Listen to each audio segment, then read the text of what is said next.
po ni Mark Tiksay po sa amin, may bisita pong paparating si boss ng mga foreigner. Which later on po nalaman namin na mga investigator po ng ICC. Paano po ninyo nalaman na sila ay mga investigador na galing sa ICC? Honor, nakita po namin sa TV po, sa yung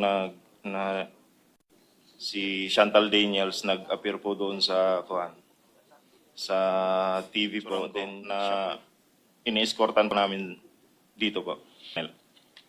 Sino pa pong mga katauhan ang involved dito sa pagdating ng tinatawag ninyong ICC operations? Ang unang maalala ko po na na-meet po nila ay si Senator Trillanes po sa Dusit Tani. Ang una po nilang na-meet na tao po dito pagdating nila Sino po yung sila? yung ICC po. Yung mga foreigner. Nung mag-meeting si dating Senador Trillanes, ka-meeting niya yung mga operators ng ICC, nakita niyo po sila?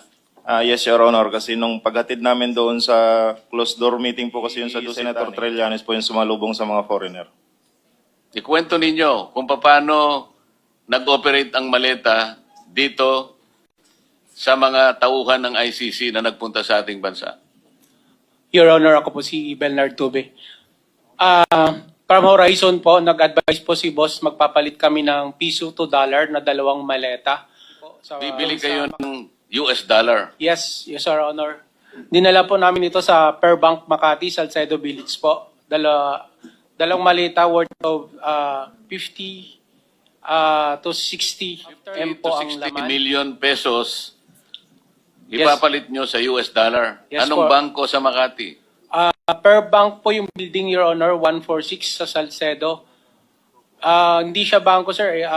Parang money changer siya sa... Hindi ko ma-identify kung ano po yung room sa taas kasi marami po, isang beses lang po kami nag-deliver. So, hindi nyo alam kung bangko o money changer? Money changer po siya, sir. Kasi through contact po yung kailangan pumasok doon, sir. Kasi malaking halaga po yung pinapalit namin, sir.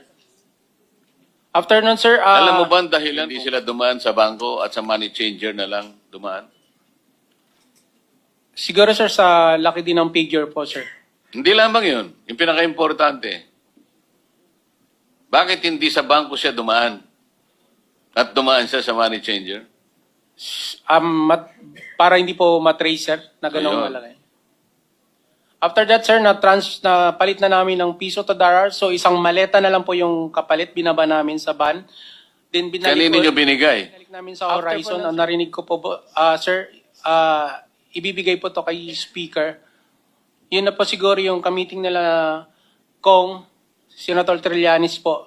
Kasi Doon na kung po pinalit mo ng dollar, gagamitin ng hindi Pilipino, di ba? Kasi tayo, ang gamit natin, sarili nating pera. Tama ba yun?